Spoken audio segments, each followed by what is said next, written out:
Hi trophies, I want to share my little gym sesh with you, with somebody. It's like I want to document it, so here I am. Oh my gosh, so I warmed up on the rower, full body activation. I used to have a rower, I since sold it, and now I get to have access to a rower at the gym. Yes. And then I went and did lat pull downs, and I've explored, the weight that's perfect for me. And I kind of found like the moderate intensity, like Sally and I like to sometimes use the phrase 10 steps forward, 3 steps back. That feels like that's the most sustainable approach to many things in life. I found that 3 steps back weight, and that is 50 pounds for me. And it wasn't until I started flexing my lats that I was like, okay, this is how I need to approach any weight training. And I went into today's lift, my third lift so far in the gym. I went into today's lift with the incentive to use lighter weight rather than starting to get caught up in heavier equals better, because I'm on my third gym lift. Okay, so I'm not quite there where I need to be just hauling on more weight. I want to connect and identify the muscle I'm using and maybe even potentially flex the muscle while I'm using it before I start adding weight, because I have discovered, even just in the first 2, that if I use too much weight, which I'm strong enough to potentially use the heavy weight, but if I use too much weight, I lose that mind to muscle connection, even if it's just by a little bit. I need to have full-blown max mind to muscle connection. I think that that's going to grow the muscle more. I think that that's going to build the muscle more, regardless of how much weight. It's the mind to muscle connection, and then finding that or accessing that and targeting that in the reps. And I think that reps and sets are kind of funny, like targeting reps and sets, because if I'm really connecting, I got that 10 steps forward, 3 steps back weight, and I'm really connecting to my muscle and flexing, I am listening to my muscles, and I'm listening to the fatigue and how much juice I have left. So this to me is also a more gentle or sustainable approach to progressive overload. This is, how I'm approaching it. So after the lat pull downs, I went into the to do my lateral raises, and I'm familiar with about how much weight I need: 5, 7.5, or 10, and I've explored all 3 weights: 5 pounds, 7.5, 10 pounds. 10 pounds and 5 pounds were available. The 7.5s were missing. So I went to the 10, and I was like, I'm not efficient with the 10 lifts yet. Efficient meaning, mind to muscle controlled movement, decentric motion, holding the weight. And so I went to the 5s, and I'm so glad I did, because I tried something I had never tried before, and that was a lateral raise hold with the 5s. And I was reaching and holding, and I'm like, this mimics the rebounding with, holding the arms and getting all the reps with the arms out and all that weight, and it's built my beautiful, beautiful, shapely, symmetrical arms. So I grabbed those 5s and I just held it, and I went into this mindset of relax the mind, relax the eyes, relax the traps, and I even went into flex the delts. And this is just, there is so much presence to be had in this move to remove tension out of the traps, to remove tension out of the neck, and to engage the delts. There's so much potential. I know that I won't be needing to increase past 5 pounds for a hot minute, because I could potentially just keep practicing and holding it longer. I think this is going to crank my deltoid strength when I'm holding my arms up. I'll probably be able to do more arm lifting and single and double arm reaches and all the moves when rebounding, and I'm gonna have less fatigue because I put those 5 pounds and held it. I'm not doing it while jumping. I'm just, at the gym. No rebounders there. So that was profound. And then I did use those 5s and I held a tricep reach hold. So tricep reach on the rebounder, where the arm comes up like this and holds up, super, super connected to the triceps. That one always makes my triceps sore. Both arms, squeezing in and holding back and lifting. And so I did that I held 5 pounds. And again, it's like, relaxing into the traps. Like, I'm not there to build up, my neck tension. I'll just stop there. My neck tension. Okay. So I want to just release as much as possible.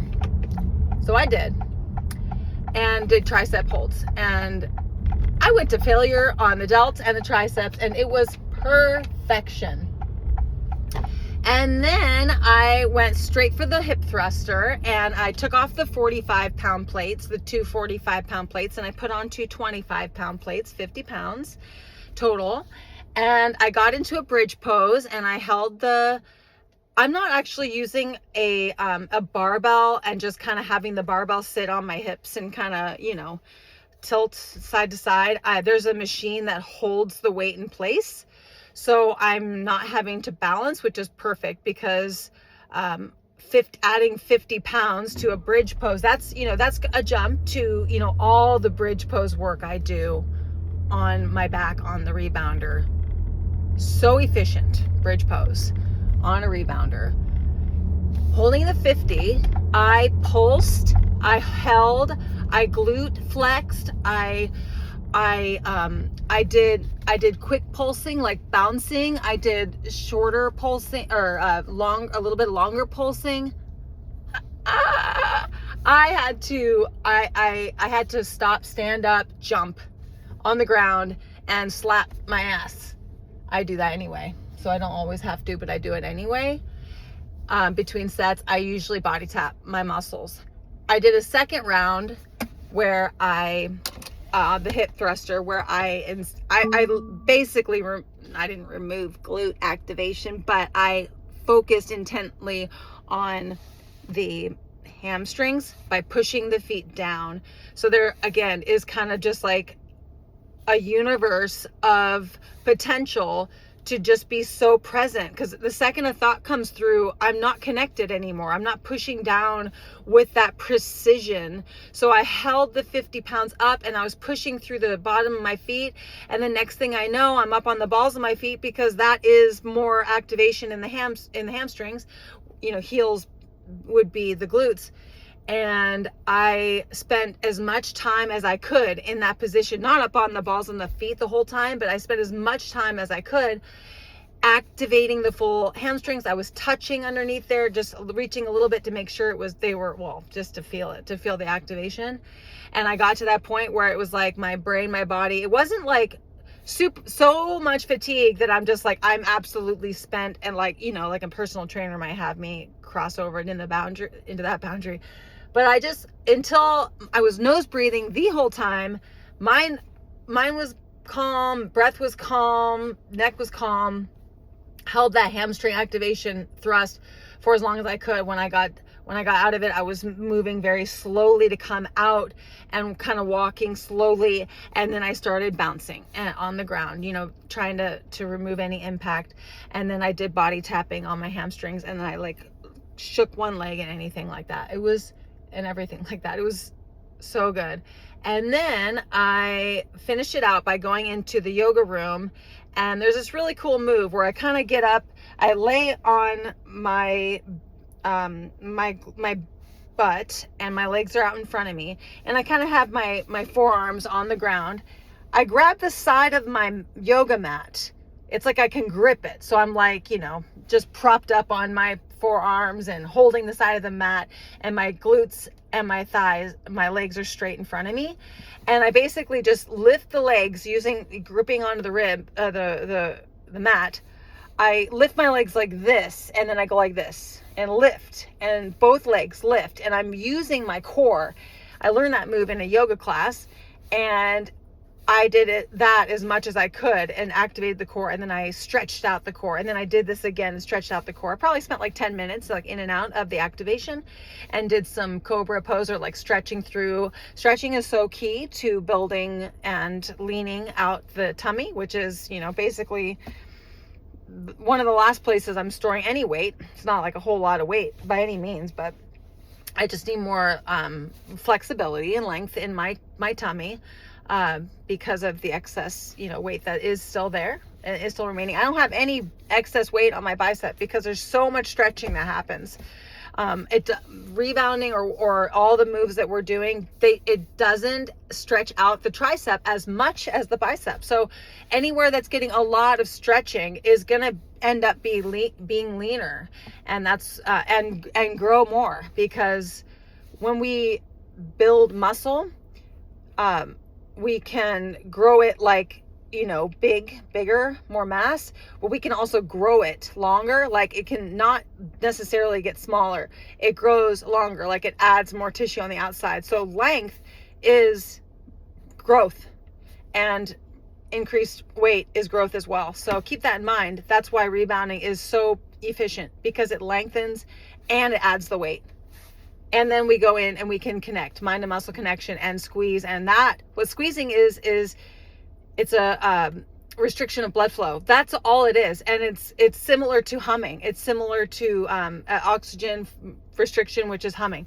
So all the things, you know, we've got so much potential to be so efficient with our moves. Anyway, I had a great gym session today. I probably will approach the gym just like, or my lift sessions just like that for the future. Lower weight, and then notice slowly over time if, you know, I can hold those 7.5s out, you know, for the delta, whatever, you know, if I'm doing 7.5 holds, or 50 or maybe 60 pound hip thrusts, or 70, maybe slowly over time that weight will need to increase, but I don't think I need to increase anytime soon. Okay, well, that's it for oh, and then I did the stair stepper for 10 minutes just to nose breathe, and it was on like a level, well, it says like 55. It seems like a, you know, a slow moderate pace. Slow moderate. Not trying to increase my heart rate past my nose breathing zone. I think this is helping so much with recovery. It's helping me stay way more consistent, and it makes me feel so good and so happy. And I just love it all so much.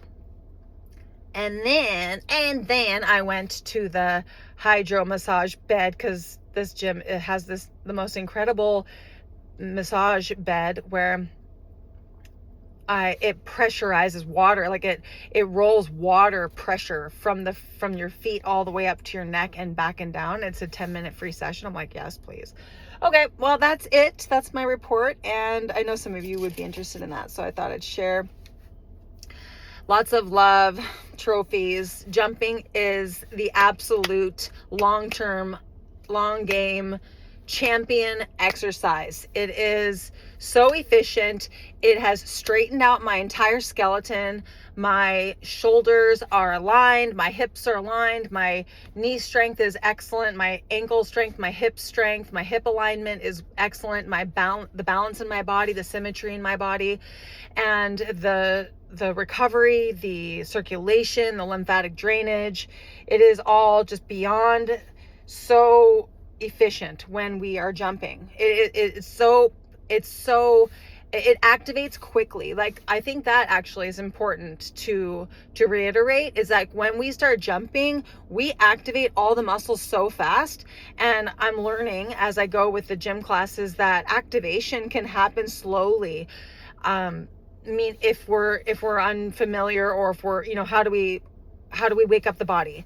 Jumping activates the body so fast, and activation is so important when it comes to building muscle. And it does matter what rebounder we are on. I look forward to exploring some yoga, Pilates, bar routines, rebounder routines on a JumpSport, on a bungee unit. I'm excited to explore that. I've only done it on the Cellerciser so far, and I've loved it, and it's so efficient. And that video is available, or Pilates bar yoga routines are dropping in the membership, and it is very exciting. But going into these classes where I'm learning, I recognize the inefficiency of the moves, or maybe I'm just so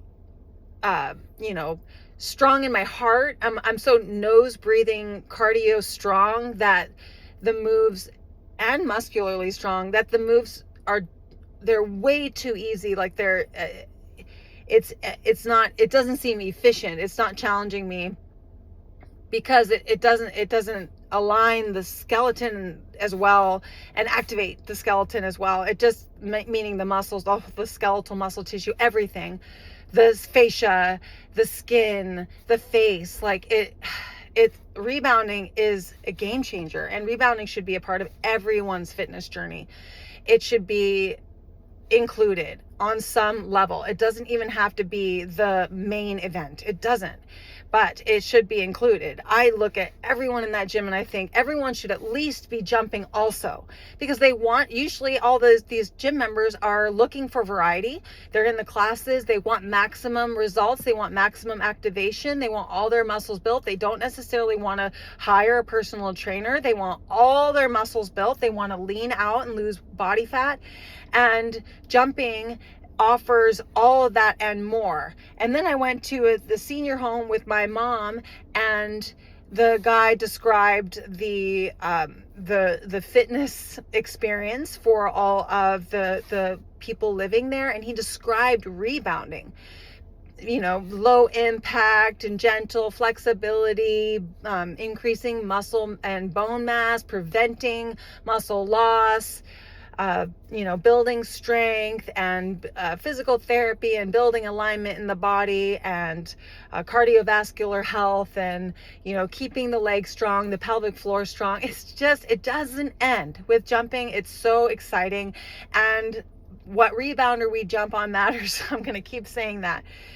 I say everybody should be serious about getting a quality piece of equipment in their home ASAP, and just forget about the rest. Do other forms of exercise if you want to, yoga, or Pilates, or bar, or the gym, or swimming, or cycling, or rowing, or hiking, jogging. Anything is exciting, and it's fun, and it's supposed to be available to us to spark joy. But jumping and having a quality unit in the home, that is where we can bounce anytime of day, and we get a quality bounce. And then we realize that we can do a larger percentage, whether it be 10 or 20 or 50 or 80 or 100% of our fitness on that rebounder, because it's a quality rebounder.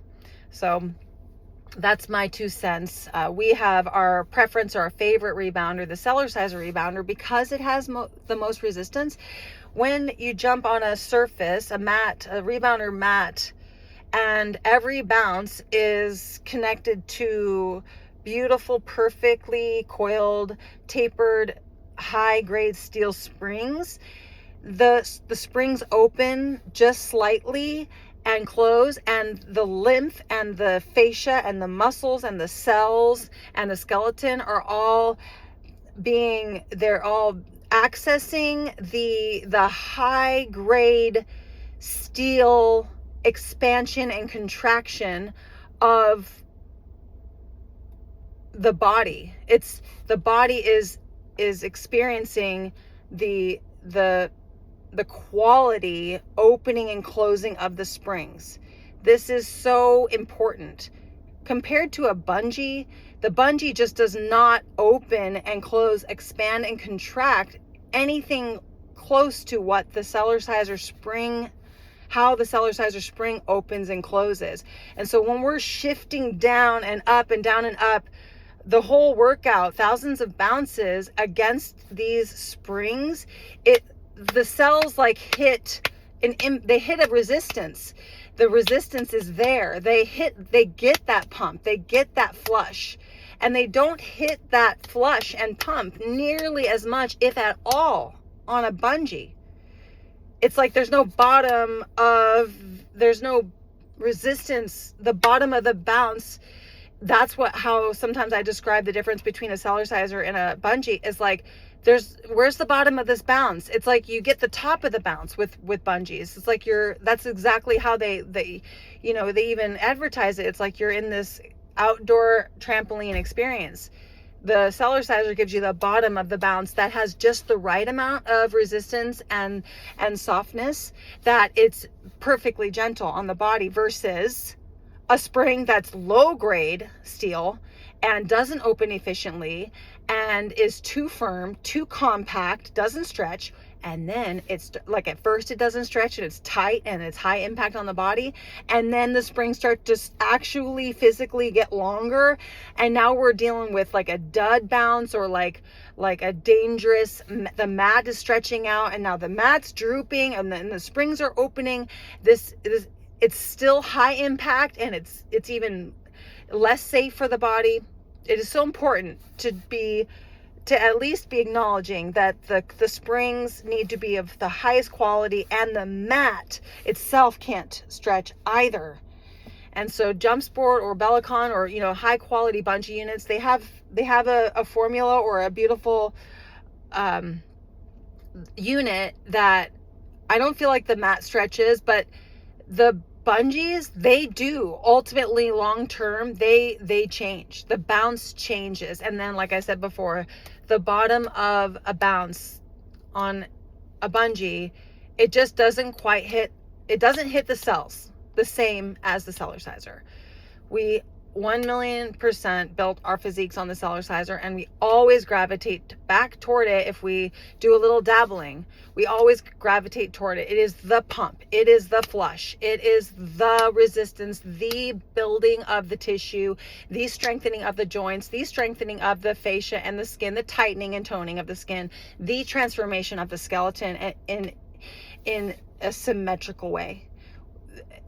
I picture myself being straight up and down and built like a trophy in my 90s and 100s because of the Cellerciser, because of jumping, versus any of these other forms of exercise. If it's not jumping, it doesn't quite align the full skeleton front to back, side to side, as efficiently as jumping on a quality rebounder with a handlebar always. And then we can do Pilates and bar and yoga and aerobics and intervals and weight. It's resistance training in all its glory. So we can eventually just rebound, and we can incorporate into our fitness routine and get tremendous strength, and the best yet, tremendous mind to muscle connection in our classes, because we're teaching you how to flex. We're teaching you how to connect. I've brought my skills of mind to muscle connection to the gym, and it has profoundly transformed my experience, because I know for a fact that I am getting fast results and recovering efficiently, because my body, my mind and my body are telling me how much activation I'm getting, how much activation I need, and then I'm recovering and I'm observing how much recovery I need. And then it's like, it's all happening intuitively because I'm listening to my body and I'm letting my body guide me. Cheers to that. Hope you all are having a great day. Comments and questions below, thumbs up. Hope to share more with you about this gym journey. So talk to y'all soon. Bye.